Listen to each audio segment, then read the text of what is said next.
Let me make a fundamental point by telling you about a terrible meeting.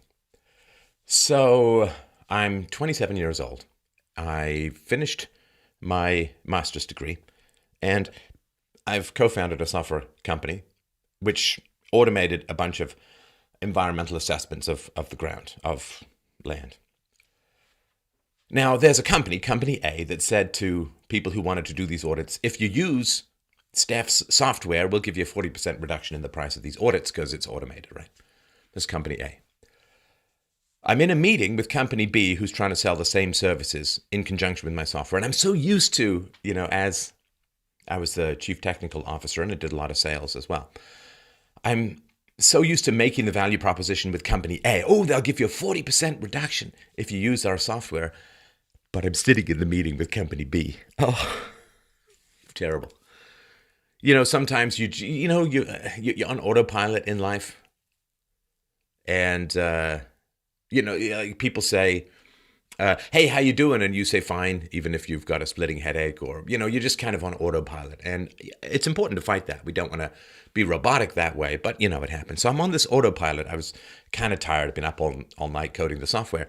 And I was kind of tired. And so basically I made a value proposition for the company who wasn't in the meeting, like the partner who wasn't in the meeting. It was not good. And the guy who I was in the meeting with got really mad at me. Like afterwards, he, on the drive back, I didn't even have a car back then. I didn't get a car till I was in my 30s. And he was driving me back and he was ripping into me. And I was like, oh, because he's like, why are you selling our competitors in the meeting that we're having with the customer? It's, like having a meeting to try and sell Pepsi and talking about how great Coke is. So when I realized what I'd done, he was fairly abrupt in the meeting, but afterwards, you always wait till you get to the elevator and you wait till you're alone and then you let rip, right? And he got really mad at me. And I had this, oh shit, the oh shit moment, the OSM, the oh shit moment. I'm sure if you look back across the landscape and history and promontories of your life, you will see that it's kind of a hop, skip, and a jump for some of these OSMs, these oh shit moments. Oh shit. I left my passport on the plane. Oh shit. Whatever. Now, the oh shit moments are a moment of vulnerability, of learning, of humanity. And this taught me to be much more alert and aware to my environment in business meetings and other areas of my life. It's a good lesson. And I remain sorry for that. And, I make little errors in the show if I'm talking sort of off the cuff like now. Anyway, so the OSMs, you have them, I have them. At least I hope you have them. I hope you have them because, there's a certain kind of people, they don't have the oh shit moments. They don't have that. I guess they know other people do, but they don't. So I was reading today about a family in America facing an increase in their healthcare premiums from $900 a month to $3,000 a month. And that's with a deductible that's close to $10,000. Fundamentally unusable healthcare. $3,000 American a month for healthcare with a deductible close to $10,000. Now, back in the day before Obamacare came along, the deciding vote for which was cast by grab baggy, shaggy head hands Senator Al Franken, whose election was questionable, to put it mildly. But, well north of 80% of Americans, pretty satisfied with their healthcare. And there was there's a lot that's messed up in the American healthcare system. People laughingly refer to it as a free market system, and it's not. The number of doctors is incredibly restricted. The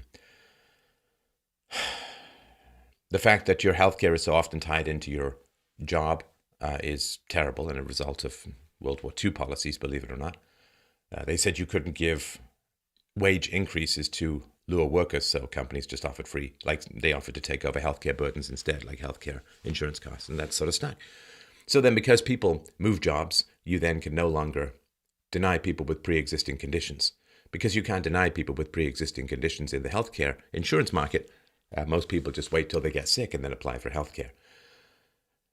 And that drives up the cost of healthcare enormously. I mean, obviously, if you can buy fire insurance for your home after your fire burns down, nobody's going to bother buying it until their house burns down, which makes it completely unsustainable. This drives up the cost of healthcare to ridiculous levels. You have, of course, illegal immigrants wandering into doctors' offices and wandering into, in particular, emergency areas and hospitals, but they can't be turned away.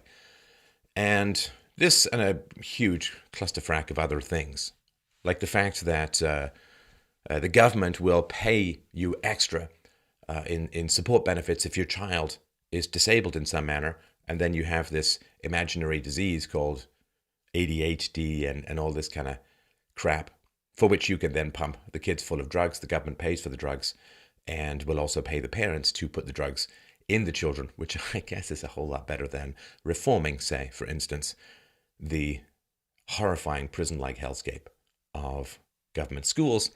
All of this and more is driven up the healthcare. Everybody wants, of course, to get the government to pass a law to say my obscure ailment should be covered by insurance companies. I mean, there are certainly things that I would want to be covered by in terms of insurance, right? Obviously cancer.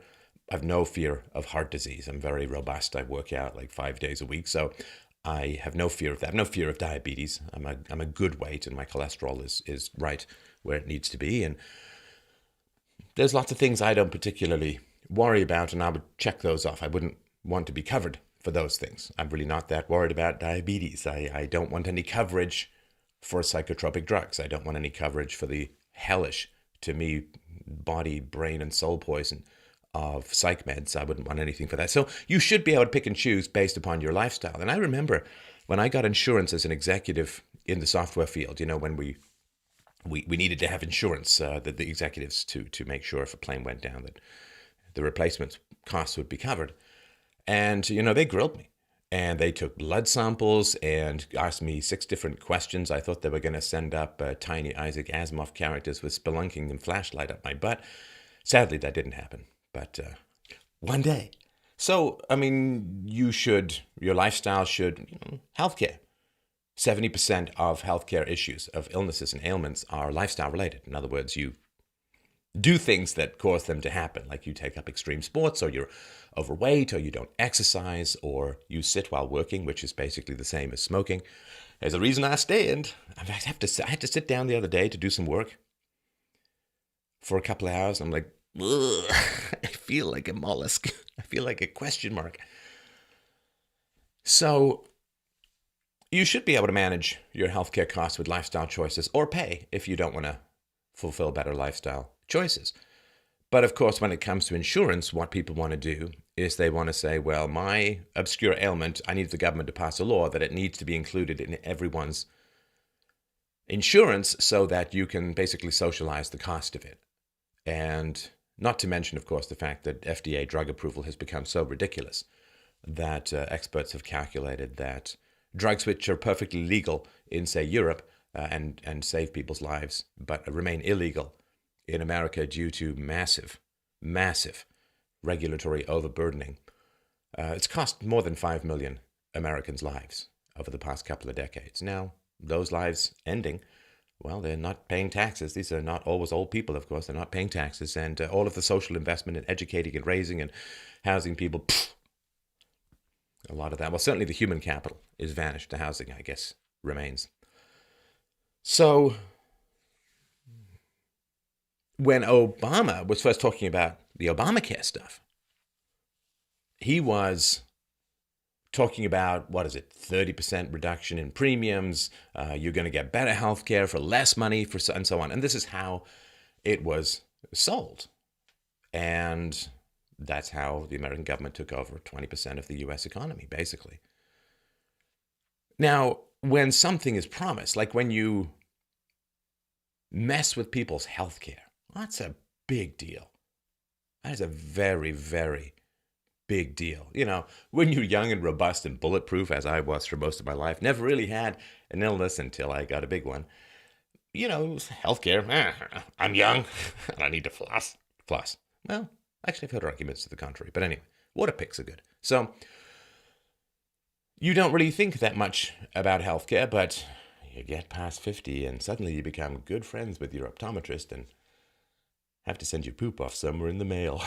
So it is one of these things that you become increasingly aware of, the fragility and aging creakiness of your merely mortal instrument of meat puppetry known as the body, and it becomes really important. And when you mess with it, that's a very, very serious thing. I mean, this guy who saw his insurance skyrocket from $900 a month to $3,000 a month. I mean, he'd quit his job because, with Obamacare, I can get decent health care and so on. And that is really messing with people's lives, not just their healthcare, but their jobs as a whole, their capacity to become entrepreneurs, their capacity to take risks. Because what's it going to be next year? And all of the people who didn't get such enormous raises this year, what's going to happen next year? And of course, the whole reason behind Obamacare was because of a variety of government regulations and restrictions to entry in the marketplace, healthcare become ridiculously expensive. I mean, fertility treatments? I mean, what if you're striving not to get pregnant? What if you're over 45 for ladies and whatever, over 40? You don't want that stuff. But of course, all the people who need fertility treatments want the government to pass a law to make everyone else pay for them. Sure, that's natural. Wrong, but natural, inevitable. It's the way the system is. But what happened was healthcare got so ridiculously expensive that young people were just saying, "Yeah, I'm just going to rely on youth." I mean, it should work the way it works with life insurance. You know how life insurance works. If you buy it when you're young, eventually your annuities end up paying for themselves. And you basically get, quote, free life insurance after a certain amount of time. You should, of course, get health insurance when you're young and robust, have low premiums, pay a little bit extra so they can bank some money aside, invest it or do whatever. And then you can, or just buy some Bitcoins. And then you can end up with mostly free healthcare when you get older. That's, of course, how it should work. But and healthy people, of course, are needed for insurance to work.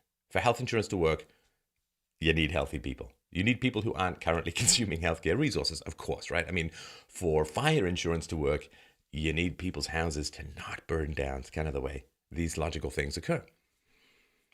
And so because healthcare insurance premiums got so ridiculously high, young people were saying, forget it. I mean, I'm not paying for all of this healthcare that I'm not going to use. The deductibles are way too high. I'm not likely to, and also because nobody can deny me based on pre-existing conditions, I can just wait till I get sick and then get my healthcare from there. You understand, right? So anyway, the whole system is a complete mess, and it was predictable. And anybody with half a brain or a 3% knowledge of basic free market economics, Austrian economics, and so on, predicted, as I did many years ago, that this was going to be a complete disaster, that premiums were going to go up, the entire system was going to be destabilized even more than it was before, and the goal, of course, was to destabilize the system, the remnants of the free market in the system, in order to socialize healthcare. Governments love to take over healthcare. It allows them to buy votes. It also makes you dependent on the government. It makes you helpless. It gives the government massive control over your life, your children's lives, your future, everything. I mean, it is a godsend to the power-mad socialist monkey brains who are constantly climbing up the ladder of state power. And that, of course, is the goal. Now, when Obama and Gruber and others stood in front of the American people and said, this is going to be great. This is going to reduce your premiums 30% or more. And you're going to get better healthcare. Oh, and if you like your doctor, you can keep your doctor. And if you like your plan, you can keep your plan. All these promises. How is it? I'm trying to navigate the spread of what is commonly called humanity. And by that, I simply mean the biological definition, not we share a common humanity, because kind of clearly we don't. You have your oh shit moments. I have my oh shit moments. And that's a good thing. But it does not seem to be common to the species as a whole. It doesn't. I don't know, like, if it's a cold versus warm environment thing. Like, I don't know, if you're on some island where there's plenty of coconuts and fish, you don't say, "Oh shit, I forgot to store up fish for next week." You don't have those "oh shit" moments, right? Because you're like, I'm hungry, I'll go get a coconut. I'm hungry, I'll go grab a fish. Oh, yum. Like, there's not that same need for planning for the deferral of gratification. But, if you're in a cold climate where you farm, right? I mean, the Inuit, or the sort of what used to be called Eskimos in the far north, they don't. I mean, they're back to hunting, and they have, they have the seals, they have the whales, they can hunt the polar bears and so on. So where you have agriculture and you have winter, you really do have your oh shit moments, and you have this anxiety about the future. And I mean, if you don't survive, right? Like the grasshopper and the ant thing. The ant who works to store all the nuts for the winter, and the grasshopper who plays. Well, the grasshopper ends up moving with the ant and pillaging off of his planning. But if you genuinely do have an oh shit moment, if you look at your larder, you look at your pantry, come say January or February, and you don't have enough food, you have to have that anxiety to, like, it's one thing if you're at a buffet, it's a big croning, like the kind of buffet that you think makes the entire the entire cruise ship lean one way or the other. You don't sit there and say, well, I better manage I better not eat too. I mean, of course you do if you don't want to gain weight, but in general, that's a personal thing. So, but if you're in, I don't know, like let's say you're in a boat, like the ship sinks, and then you're in a lifeboat, and you have like 3 packs of saltine crackers, and it's you and 3 other people alone on the ocean, you better start really rationing. Like, then you have an anxiety. You don't sit there, oh, I wonder if there's going to be more crackers tomorrow when the crew. But when you're in the lifeboat, no more food is coming. You got to marshal your water. You got to really ration your food, and you better plan for things. You got to eat the bare minimum. And anybody who suggests more, I mean, even if you want more, don't you feel that sense of anxiety? And this looking down the tunnel of time and seeing the negative consequences of an overuse of resources, well, maybe this is why environmentalism is kind of like a North American thing or a European thing, whereas in Africa, there's just not that same sense of concern. That same sense of, but what's the temperature of the world going to be in 100 years? Maybe this is why when society begins to decay, when taxes get too high, when everybody with a brain understands deep down the system is unsustainable, people say, well, maybe I'll hold off having kids. Right? In times of stress, the people from cold climates have fewer kids. In times of stress, people from hot climates have more kids. This is the RK selection thing, which is the gene wars that I've talked about before. But there's this cliche. There was that Bobby McFerrin song, "Don't worry, be happy." And there is this general island mentality, like the Jamaican mentality of, why are you so tense? Relax, enjoy, put your feet up and have a beer and, that kind of stuff. And you see this all the time, when people talk about difficult topics. I talk about art or something like that. People are like, hey, man, just gotta relax and enjoy, right?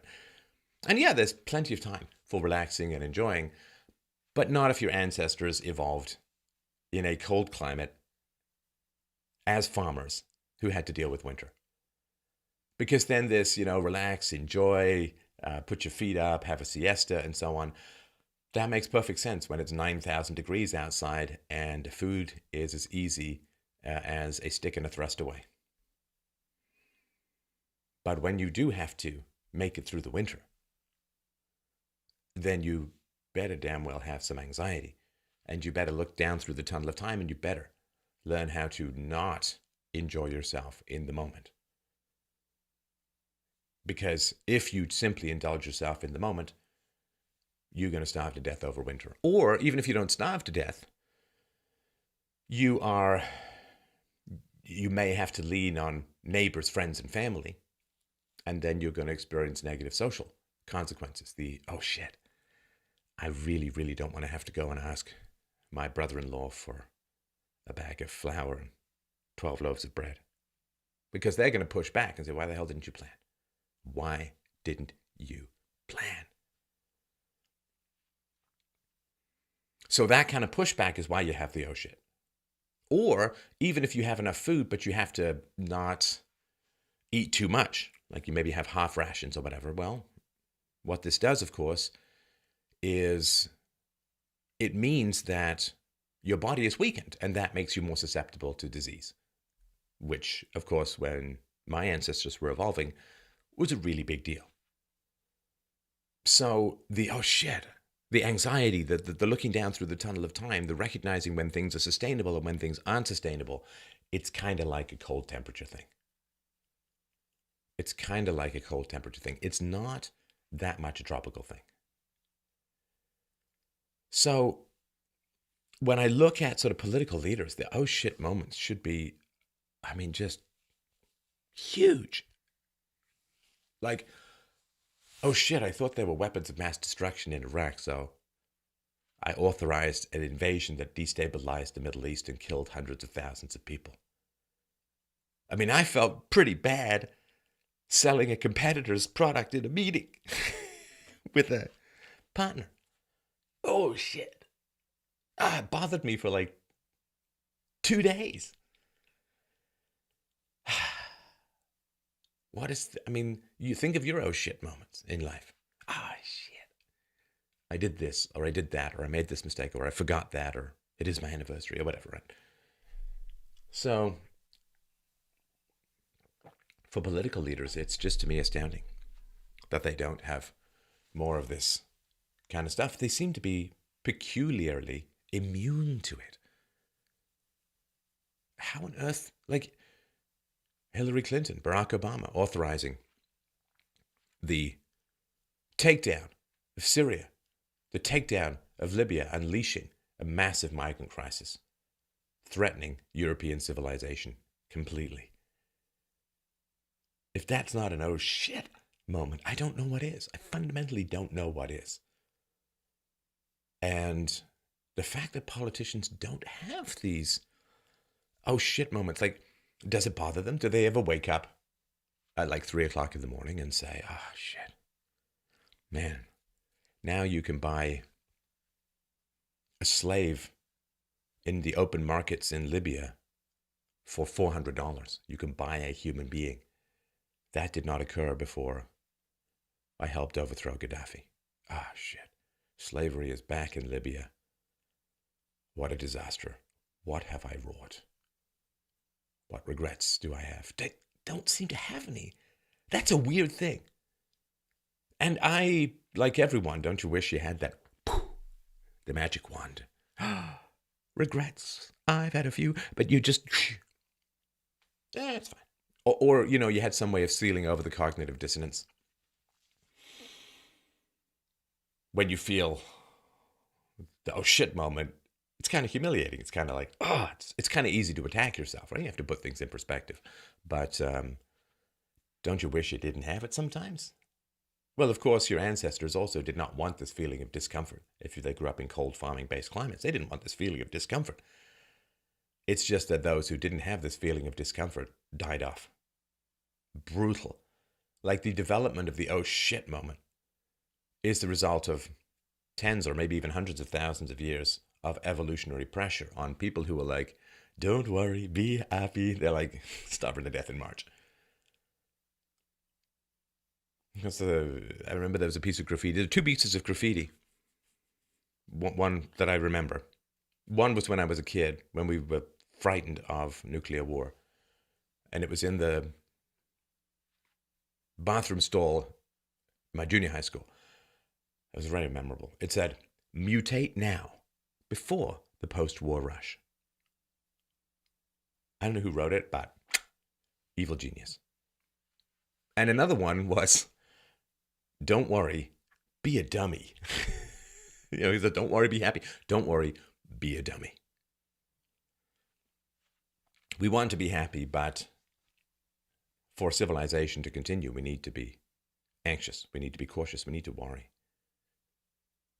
And there are certain groups in society who don't worry. And there are other groups who do. And this distinction is, I think, really at the root of the cultural battles that sort of manifest themselves as left and right, or rich and poor, or class-based, or gender-based, or race-based. But fundamentally, there's groups of people in the world, in the West. They don't worry. They don't really think about the national debt. They don't think about shrinking free speech. They don't think about demographic replacement. They don't think about birth rates. They don't look down the tunnel of time. They just enjoy the moment, which looks like a lot of fun. It looks like a lot of fun to enjoy the moment. But it's only fun for now. I mean, heroin, I hear, is fun in the moment, but can have some challenges for you down the road. And it's one of the great imbalances in society. Those who don't worry have a massive advantage in a democracy over those who do worry. Especially when you have a whole culture that reinforces this, only squares worry, man. Live for today. Hope I die before I get old, like all of that crap. Well, and also those who don't have children have a massive advantage in a democracy. Just by the by, I was thinking about this the other day. Those who don't have children have a massive advantage in a democracy over those who do have children. Because those who do have children are very busy and don't have the time. It's funny because they have more motivation to make the society better because they have kids, but they have no time. They have no time to do all of this stuff, to do all of this activism. Like those who don't have jobs in a welfare state have a massive advantage over those who do have jobs. They have far greater incentive for a bigger state, and they have far more time to organize, to march, and to make it happen. And so the hardworking, industrious people who have children, who are the lifeblood and only possibility for civilization to sustain itself, are at a massive disadvantage to those dependent on the state, who don't have or need jobs, and those who don't have children. It's just a matter of time. It's only so many hours in the day. I've only recently started writing books again after taking 8 years off as a father. The Art of the Argument at theartoftheargument.com. You should check it out. It's a great book. Very, very proud of it. And only so many hours in the day. And of course, even having children, for some people, for the cold climate people, having children is kind of a sacrifice of the now for the sake of the future. You have kids, you don't have a lot of sleep. If you're going to invest in your kids, basically, like if you're just going to have kids and use them to get welfare, or just kind of ignore them or dump them on nannies if you're rich or whatever, then this doesn't really apply. But for people who actually want to be parents, who want to invest in their children, who want to get to know their children, who want to infuse principles and virtues and so on in their children's minds and hearts, you don't get a lot of sleep. You spend a lot of time dealing with your kids, interacting with your kids. And so you just have less time. And again, if you don't particularly care about your kids, they're just around and they just take care of themselves and so on, this doesn't really matter quite as much. But there's just not much time. And so are you willing to, if you want to invest in your kids, are you willing to put in the work when they're young? I mean, parenting, it's all about the first 5 years. I say this to my wife sometimes, our job's done. A little bit of maintenance, a little bit of course correction here and there, but our job was done years ago as parents because my daughter's 8 and all. So she is who she is. And a lot of that was genetic, just her personality, but it's the first 5 years. If you get it right then, it's hard to get it wrong. And if you get it wrong, then it's pretty hard to get it right. So you make that sacrifice. And one of the reasons I'm able to work on books, and my daughter's becoming more self-sufficient, which is great. But you make that sacrifice because you want the happiness of seeing someone grow to adulthood, of having that companionship, of having grandkids and companionship in your old age. And you have that fundamental recognition that, when you're young, people want you. You're sexy, you're attractive, but as you get older, people complain about this invisibility, like you get older and people don't care about you anymore. I mean, it's not like they're buying you drinks at the club, right? I mean, this is, you get older, you get kind of invisible to society as a whole when you retire in particular. But if you have a family, you don't. You have people who care about you if you've done the investment and you've loved them, and they will inevitably love you back if you've done it right. And so for smart people, even having children is a deferral of gratification, because I gave up writing a lot of books in order to be a parent. I gave up not having colds sometimes to be a parent.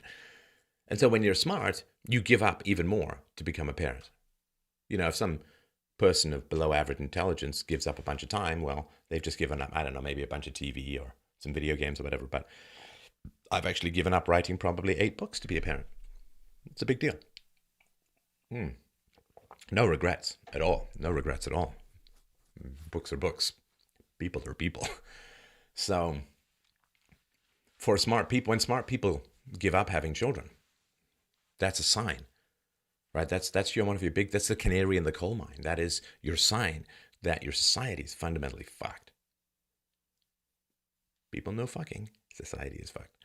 I mean, just look at Japan. Japan has the highest debt to GDP ratio in the world, even higher than Greece. And America is actually higher than Canada, for all you people who think Canada is a socialist nightmare.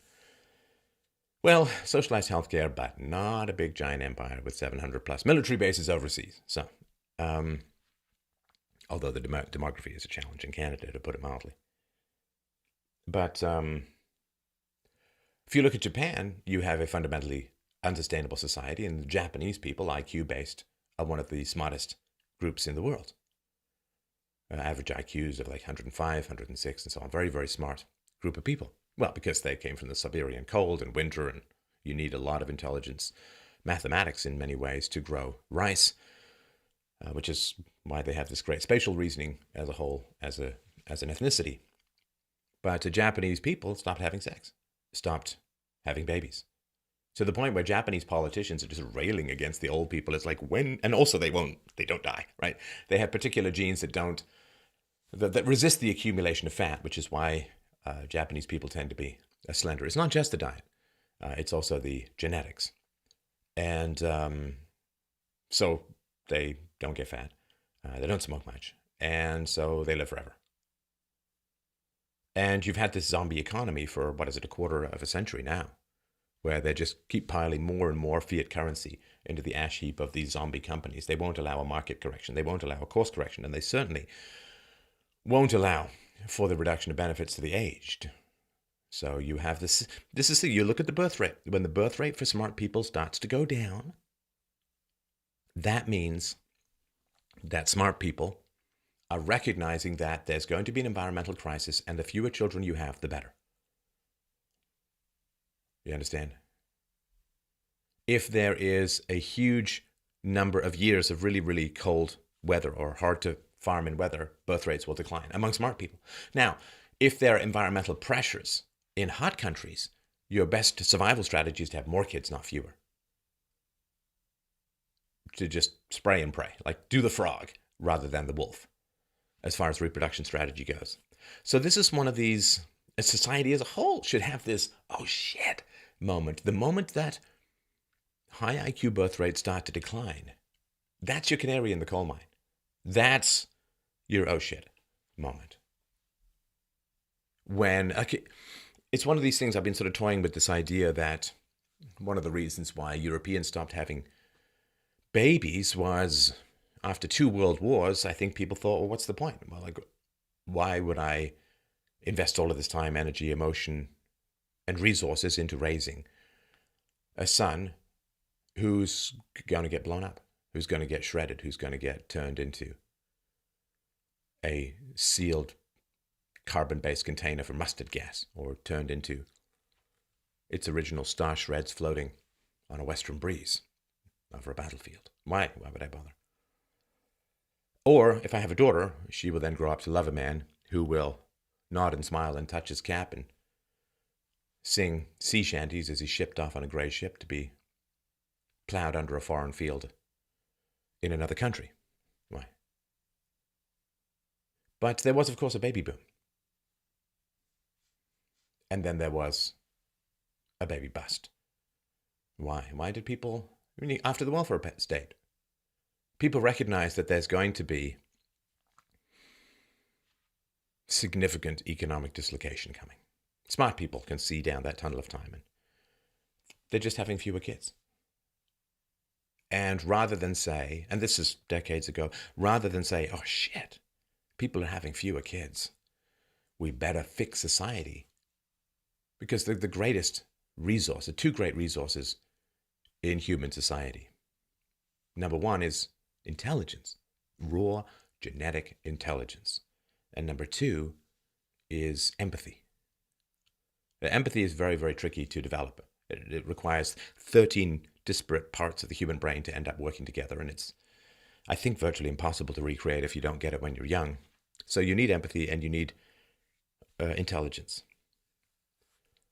And empathy is somewhat related to intelligence. And there are fewer smart people than there are dumb people in general. I mean, I know there's a bell curve, but particularly for men, it's certainly on the upside, certainly compared to women. And rather than say, okay, what aspects of our society are causing the deep genetic alarm bells to go off among our smartest citizens? Why are they... I mean, there was propaganda and feminism and all of that kind of stuff, but it needed a place to land. It's one thing to send a helicopter up and out into the desert. It's another thing to have it land. So you needed a place to land, and the place to land was, I don't really want to have kids because I'm worried. Whether it was nuclear war, whether it was environmental disaster, whether it was national debts, whether it was, I mean, any number of things. What happens is, when the smart people stop having babies, that should be a giant oh shit moment. And say, okay, let's sit down and talk to people. Why we need this resource. We need smart people to run the economy. We need smart people to create wealth. I mean, the bottom 50% of American taxpayers pay less than 3% of the federal taxes. 50% of the people paying less than 3%. That's IQ related. Income and IQ are very closely related. And so when you have a lot of dumb people and the smart people aren't having babies, your system will collapse. You need the smart people to generate the wealth, to generate the products. Well, of course, the smart people generate the wealth, which is then transferred through the welfare state and other redistributionist mechanisms to the less smart people who then have more babies, which then triggers the smart people to have fewer babies, which then causes this death spiral. And this oh shit moment that society should have happened the moment that the birth rate began to decline for the smartest people. With the canary in the coal mine. Why are they choosing to not have kids? Because they can see down the tunnel of time and they can see the challenges that are coming. And like all K-selected, gotta survive the winter organisms, when resources diminish, then the number of children you have diminishes as well. When resources expand, I mean, look at the post-war period. In America in particular, you could have one guy going off to work for 40 hours a week and he could support a wife, a house, a car, and 5 or 6 children. And because taxes were lower, regulations were lower. This is what Trump is trying to get, to some degree, America back to, although it's a long way to go and a lot of dislocation. And so when there are plentiful resources, people have more children who are smart. When there are fewer resources, they have fewer children. That's the big, oh shit, canary in the coal mine that society needed to have dealt with when I was a kid. It needed to have dealt with that in the, in the 60s, in the 70s for sure. But it didn't. It didn't, because those in charge, again, Trump accepted so far, we'll see. But those in charge don't seem to have those, oh shit, moments. They're immune to them. They don't seem to have them during the decision. They don't seem to have them after. I mean, where is Obama penning his big op-ed pieces saying, what did I do? Oh God, what did I do? I have presided over and pushed through as legislation something which has destroyed the capacity for many people to even pay for their own health care. I have stripped them of their doctors. I have stripped them of their plans. I have created massive turmoil in one of the most sensitive and powerful areas of people's needs and preferences. What have I done? This is not what I promised. the exact opposite seems to have occurred. What have I done? People don't say this with regards to immigration. They don't say, well, this third world immigration, man, it's not working out the way we planned. It's not integration. It's not enriching. It's driving whites out of their own neighborhoods. It is creating instability. There are hotspots of terrorism and no-go zones. There's massive welfare dependence. There's huge strain upon social services. It takes now months to see a doctor sometimes. Schools are ridiculously overcrowded, and it's a Tower of Babel language confusion, which means it's almost impossible to get any quality education through. Housing prices are going through the roof because when you have kids organically, you have time to build new houses because it takes a while for them to grow up. When people just come pouring in hundreds of thousands a year, drives up the price of housing enormously, which, you got a third of kids in America try to get a college education, don't even graduate, but still have debt, a lot of them. And there's no jobs. Wages have been stagnant for the last few decades or declining in many ways, in many areas. And teenagers don't get jobs anymore because massive third world importation does result in a lot of teenage jobs either being automated or going to adults. Because, when you hire a teenager, they're going to quit in 6 months to a year usually. But if you hire a low rent third world immigrant, they're going to stick around. So it's better for you as a business, unless you have the, in general, oh shit moment. And so, just look at the unfunded liabilities the American government has promised but can't deliver. It's well north of $200 trillion. It's ridiculous figure. It can't possibly be paid. Can't even be inflated away. So if you look at Venezuela, inflation is now running at 3,000%. People are selling or giving away their children because they can't feed them. You've got, for 75 cents, you can get a blowjob from a child in Venezuela. Oh, it's horrible. You've got middle-aged women going over to Colombia to sell their bodies as whores, as prostitutes, as desperate Les Mis style ladies of the night just to get some groceries for their family. And all of those who supported Chavez, who supported the nationalization of so much of Venezuela's economy, who supported the socialization of Venezuela, socialism in Venezuela, did they have any oh shit moments? Did they have any, ah shit, I thought this was going to be great. Now the poor are suffering most of all. I thought this was going to liberate women. Now they're being turned into medieval slaves of sexuality. I thought this was going to give people better access to healthcare. And just look at online for pictures of Venezuelan hospitals. It's like a garage sale from the upside down world of Stranger Things. Do they have any oh shit moments?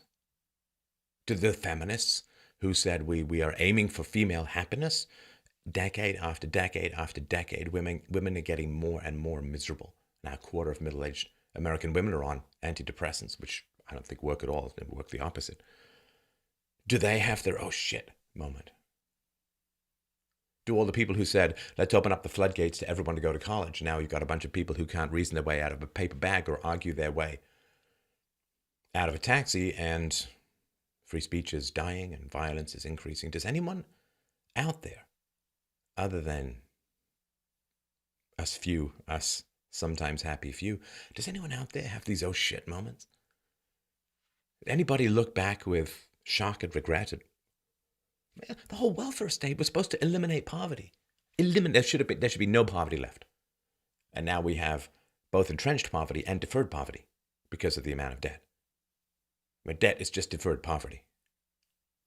And so we have far more poverty now than before the welfare state started, but we have a couple of generations of people bred with employment-resistant personalities. That's actually a technical phrase. Does anyone else out there have these oh shit moments? Oh shit about Obamacare. Oh shit about meddling in the Middle East. Oh shit about overthrowing leaders in North Africa and other places. Does anyone have this oh shit about mass migration from the third world, about this refugee scam? Does anyone have this oh shit demographic replacement? Oh shit birth rates between various groups? Oh shit, the welfare state is not, oh shit. In the 60s, when America decided to basically could no longer fire teachers, does anyone look back at the collapsing quality of education and say, oh shit, that was a bad idea? It's this weird paradox, and I'll end here, and I look forward to your thoughts on what I'm saying. But the way that it works in human history, in society, maybe even in your own life, I think probably your own life first and foremost, it's what you can control. But here's the essence of what I'm saying. You can either say and act on, oh shit, or you end up living in shit.